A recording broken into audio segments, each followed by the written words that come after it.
Je souhaite, Monsieur le Président, en ce qui concerne la Banque africaine de développement, qu'on lui apporte un soutien très fort dans la mesure où la Banque est engagée dans un processus d'augmentation du capital et de reconstitution des ressources du Fonds africain de développement, le FAD. Je voudrais, Mesdames et Messieurs, dire que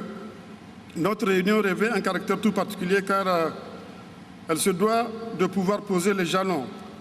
d'une synergie créatrice à même de faciliter les divers processus et initiatives que nous avons engagés afin de promouvoir le développement économique et social de nos pays et de transformer qualitativement notre continent. Dans le cadre de notre planification stratégique à l'horizon 2063, marquant le centenaire de la création de notre organisation commune, nous avons fixé des objectifs ambitieux mais conformes aux aspirations de nos populations à la prospérité.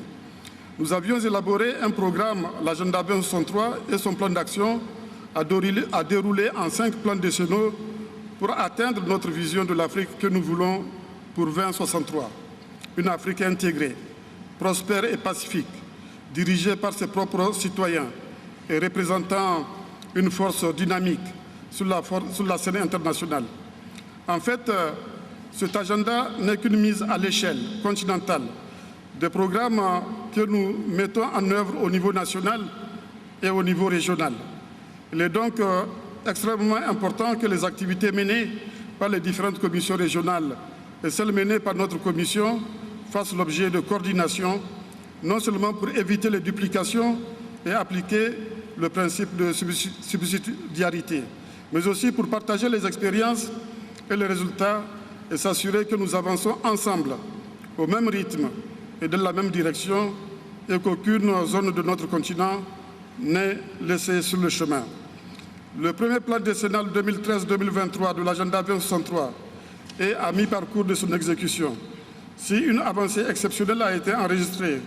sur le projet de libre-échange continental, les 11 autres projets phares de ce plan décennal n'ont pas fait de progrès significatifs dans leur mise en œuvre. Ils ont besoin de beaucoup d'efforts supplémentaires, d'une plus grande attention des dirigeants que nous sommes et d'un suivi plus rapproché. Toutes choses qui ne peuvent se faire que dans un cadre de coordination du genre de celui que nous mettons en place aujourd'hui.